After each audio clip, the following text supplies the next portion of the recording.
Candi Borobudur merupakan candi Buddha terbesar di dunia yang terletak di Kabupaten Magelang, Provinsi Jawa Tengah. Karena nilai historis dan budayanya, Candi Borobudur ditetapkan sebagai salah satu situs warisan budaya dunia oleh the United Nations Educational, Scientific and Cultural Organization atau UNESCO pada tahun 1991.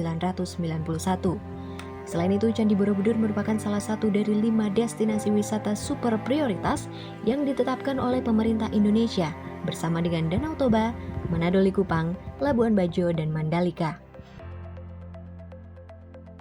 Untuk mendukung konektivitas KSPN Borobudur, Kementerian PUPR Ditjen Bina Marga membangun infrastruktur konektivitas jalan tol Yogyakarta-Bawen. Selain meningkatkan akses jalan tol, Kementerian PUPR juga melakukan peningkatan dukungan infrastruktur non-tol dengan meningkatkan kualitas jaringan jalan yang terdiri dari peningkatan ruas jalan sehingga akan mempermudah wisatawan menuju kawasan pariwisata Borobudur. Ruas jalan tersebut meliputi preservasi jalan Pring Surat Secang ke Prean. Akses dari Kota Magelang ke Prean akan dilakukan perbaikan trotoar dan drainase, perbaikan simpang Blondo dan Keprean. Preservasi jalan Keprean Muntilan Salam. Selanjutnya, preservasi juga dilakukan pada jalan Keprean Borobudur sepanjang 9,89 km, di mana terdapat penanganan jembatan sepanjang 226,6 meter dan drainase trotoar 2,97 km. Rehabilitasi jalan akses KSPN Borobudur di ruas Salaman Borobudur dan Jalan Balaputra Dewa dengan total panjang 14,82 km. Ruas ke-6 yang ditangani adalah pelebaran Jalan Sentolo Nanggulan Dekso sepanjang 15,6 km. Dalam menunjang akses, pembangunan ini akan meliputi penataan jalur akses budaya Mendut Pawon Borobudur. Cakupannya meliputi pembangunan jembatan pejalan kaki Kali Elo, jembatan pejalan kaki Kali Progo, jalan lingkungan permukiman Bojong, dan jalur pejalan kaki tepian Kali Progo. Sedangkan di dalam area Candi Borobudur sendiri, jalan boulevard menuju Candi akan dilakukan pelebaran sebesar 2 meter. Sebagai penanda memasuki kawasan KSPN Borobudur yang tentunya juga untuk memudahkan wisatawan, Kementerian PUPR juga membangun 4 gerbang sebagai koridor utama ke arah Candi Borobudur. Gerbang pertama adalah Gerbang Palbapang yang keberadaannya sebagai penanda kawasan dari arah Yogyakarta. Jaraknya dari Candi Borobudur pun sekitar 8 km. Dibangun ikon gerbang penanda kawasan, yaitu patung singa, hall atau ruang serbaguna, ruang pengelola atau security, dan MEP atau Mechanical, Electrical, and Plumbing, toilet, dan landscape taman. Gerbang penanda kawasan kedua adalah Gerbang Blondo. Gerbang ini adalah gerbang penanda kawasan dari arah Semarang. Jaraknya dari Candi Borobudur sejauh kurang lebih 9,5 km. Gerbang ini adalah pengerjaan ikon gerbang kawasan berupa image pohon kalpataru yang dipercaya sebagai pohon hayat atau pohon kehidupan dan harapan. Tak hanya itu, sama halnya dengan gerbang Palbapang, di gerbang Blondo juga akan dilengkapi dengan fasilitas seperti tempat beribadah atau musola, toilet, bike station, ruang MEP, dan pengelola juga area parkir. Lalu gerbang yang ketiga adalah Gerbang Salaman Kembang Limus. Gerbang ini adalah yang paling besar dengan luas 2 hektar. Tidak cuma sebagai penanda kawasan dari arah Purworejo, gerbang ini pun sekaligus menghidupkan Balkondes atau Balai Ekonomi Desa yang ada di desa tersebut, yaitu Desa Kembang Limus. Lokasi ini dikembangkan untuk mendukung pemberdayaan masyarakat di Desa Kembang Limus bersinergi dengan Balkondes Kembang Limus yang ada di sebelahnya. Gerbang yang keempat adalah gerbang penanda dari arah Kulon Progo, yaitu Gerbang Kelangon yang lokasinya berjarak kurang lebih 9,5 km dari Candi Borobudur. Untuk Gerbang Kelangon yang terletak di Jalan Nanggulan Mendut, Karangreso, Kecamatan Kalibawang, Kabupaten Kulon Progo, saat ini progresnya sudah 100%. Penataan yang dilakukan meliputi pembangunan pusat informasi wisata dan sculpture Kelangon, pusat kuliner, kios oleh-oleh, musola, deck viewpoint, area parkir, tempat pembuangan sampah sementara atau TPST, dan toilet. Selain itu juga dilakukan penataan pedestrian atau trotoar, drainase, street furniture, dan landscape di jalur existing, serta dibangun relief dari batu sebagai ikon gerbang Kelangon dengan tema Samudra Raksa yang merupakan salah satu kapal kayu bercadik khas Nusantara dengan mempresentasikan kebudayaan bahari purbakala. Dukungan penataan kawasan oleh Ditjen Cipta Karya juga dilakukan dengan membangun jaringan perpipaan untuk mendukung sistem penyediaan air minum atau SPAM Borobudur. Program pengadaan pelayanan air bersih yang dilaksanakan oleh Satker PAM Strategis menyiapkan jalur pelayanan dari hulu ke hilir, yaitu brown capturing yang berasal dari hulu.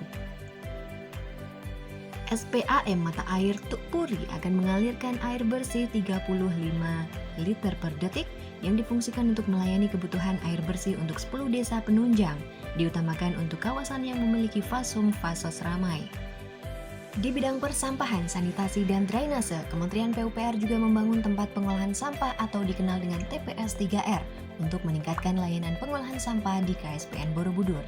Membangun infrastruktur yang terkait dengan air limbah sanitasi berbasis masyarakat ini memberikan pendapatan ekonomi kepada masyarakat karena pembangunannya ini diserahkan kepada masyarakat dan drainase di kawasan Borobudur untuk mengatasi masalah genangan. Untuk mempercantik jalur akses menuju kawasan Borobudur, Kementerian PUPR juga melakukan pembangunan jalan wisata berikut pedestrian wisata yang ramah bagi pejalan kaki dan juga kaum difabel. Penataan street furniture pada lokasi Candi Pawon dan Candi Mendut, lampu penerangan jalan di berbagai koridor menuju Candi Borobudur dan juga vegetasi. Kementerian PUPR melalui Dirjen Perumahan menghadirkan program fasilitasi rumah swadaya untuk mendukung KSPN wilayah Borobudur. Terdapat 350 unit sarhunta yang ditargetkan dalam program fasilitasi rumah swadaya pendukung KSPN Borobudur yang tersebar dalam 10 desa dan kelurahan yang berada pada Kecamatan Borobudur dan Mungkit. Sebanyak 152 unit dalam peningkatan kualitas koridor ring 1 Candi Borobudur Pawon Mendut dan sebanyak kurang lebih 198 unit sebagai klaster sarhunta. Konsep arsitektur fasilitasi rumah swadaya KSPN Borobudur ini mengusung tema khas Jawa Tengah untuk memberikan kesan dan suasana tradisional khas Candi Borobudur serta melestarikan budaya setempat. Pembangunan sarhunta ini dilaksanakan dengan meningkatkan kualitas rumah masyarakat di sepanjang koridor tempat wisata, sekaligus dapat menjadi homestay bagi wisatawan yang ingin melihat keindahan Candi Borobudur.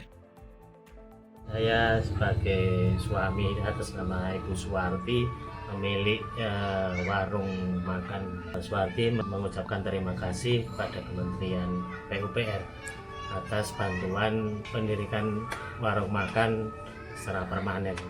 Saya pribadi mengharap semoga nanti kalau ini semua dari koridor sampai jembatan sudah selesai, nanti tempat ini bisa menjadi lebih ramai, banyak pengunjung, jadi warung ini bisa berjalan. Terima kasih atas bantuan homestay, semoga dapat menambah pemasukan kami dan warga sekitar. Aksesnya sudah bagus, sekarang banyak rumah-rumah yang diperbaiki, banyak homestay. Terima kasih. Banyaknya pembangunan ataupun penambahan fasilitas di seputaran Borobudur itu berpengaruh banyak sekali dengan aktivitas kami, terutama teman-teman pelaku wisata di Balkondes terutama. Terima kasih kepada pemerintah melalui Kementerian PUPR yang telah ikut membantu kami dalam menyiapkan sarana yang bagus, akses jalan yang bisa dilalui kendaraan dengan mulus. Sekali lagi terima kasih kami ucapkan untuk Kementerian PUPR sudah membantu kami. Terima kasih. Untuk perkembangan wisata di komplek KSPN sekarang sangat membanggakan sekali. Akses jalannya sekarang udah halus. Saya sebagai pelaku wisata yang ada di kawasan Borobudur mengucapkan banyak terima kasih kepada Kementerian PUPR atas realisasinya untuk pembangunan infrastruktur motor maupun mobil sudah diakses dan sangat nyaman untuk dilalui. Matur suwun, matur suwun, matur suwun. Dengan adanya homestay dan jalan yang bagus, harapannya banyak pengunjung yang datang ke Pandangaran mendatangkan rezeki dan income buat kami. Dengan adanya pembangunan infrastruktur di wilayah KSPN Borobudur, sektor pariwisata diharapkan menjadi sektor andalan untuk mendatangkan devisa, membuka lapangan pekerjaan, serta meningkatkan pertumbuhan ekonomi lokal.